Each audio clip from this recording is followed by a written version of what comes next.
Welcome back 10th class. آیت number 11 کی تشریح ہم کر رہے ہیں. آج اب اس کی آخری کلاس ہے.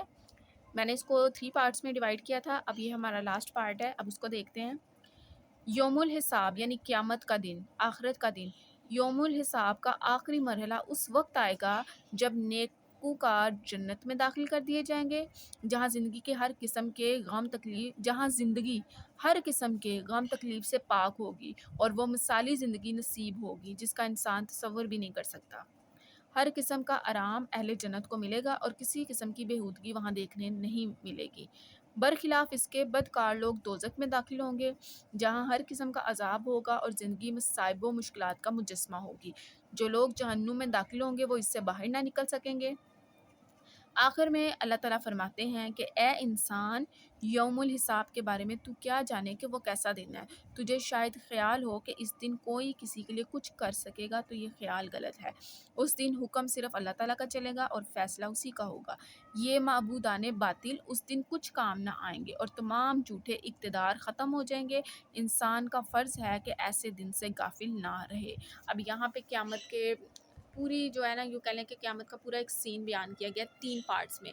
پہلے حصے میں بتایا گیا کہ قیامت جب رونما ہوگی، قیامت کا جو منظر ہوگا، آسمان پھٹ جائے گا، زمین پھٹ جائے گی، ستارے تباہ ہو جائیں گے، نظام جو کائنات ہے پورا کا پورا دھرم بھرم ہو جائے گا، قبریں پھٹیں گی، مردے باہر نکل آئیں گے. اور اللہ تعالیٰ پھر ان سے پوچھیں گے کہ کیا تجھے میرے اوپر یا کیا تجھے میرے نظام پر یقین نہ تھا، کیا تجھے میری باتوں پہ یقین نہ تھا کہ تو نے یوم آخرت یعنی قیامت کے دن کو ماننے سے انکار کر دیا. اللہ تعالیٰ اپنے بندوں سے یہ سوال کریں گے. اللہ تعالیٰ ان سے یہ بھی سوال کریں گے کہ کیا تجھے شیطان نے دھوکے میں رکھا تھا اس بارے میں کہ قیامت نہیں آنی ہے، جبکہ تو غافل رہا ہے اس چیز سے.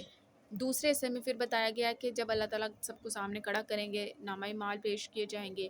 جو نیک اعمال ہوں گے وہ دائیں ہاتھ میں دیے جائیں گے، برے اعمال جو ہیں وہ لیفٹ ہینڈ میں دیے جائیں گے، اور جنت اور دوزخ کا فیصلہ ہوگا. آخری مرحلہ یہ ہوگا کہ پھر جو جنتی ہوں گے ان کو جنت میں بھیجا جائے گا، اور یہ وہ زندگی ہوگی جس کا انسان نے کبھی تصور بھی نہیں کیا ہوگا.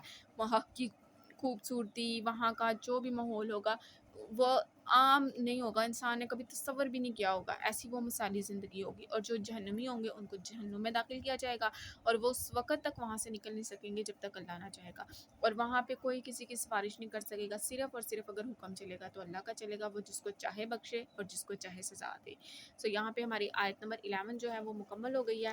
میں نے آپ کے لیے اس آیت کو 3 پارٹس میں ڈیوائڈ کیا تھا تاکہ آپ آسانی سے اس کو تیار کر سکیں اور اس کو لکھ کے اس کے نوٹس بنا لیں. بہت بعض دفعہ ایسا ہوتا ہے کہ بچوں کی نا بک پھٹ جاتی ہے، پیج اترا ہوتا ہے. تو آپ یہاں پہ جب میں آپ کو یہ ریڈنگ سیریز کرواتی ہوں تو وہ اس لیے کرواتی ہوں کہ آپ کو ایک تو ایکسپلین کرنے میں آسانی ہو، دوسرا آپ اپنے نوٹس بنا لیا کریں تاکہ آپ کے پیپروں کے دنوں میں کوئی مشکل نہ ہو.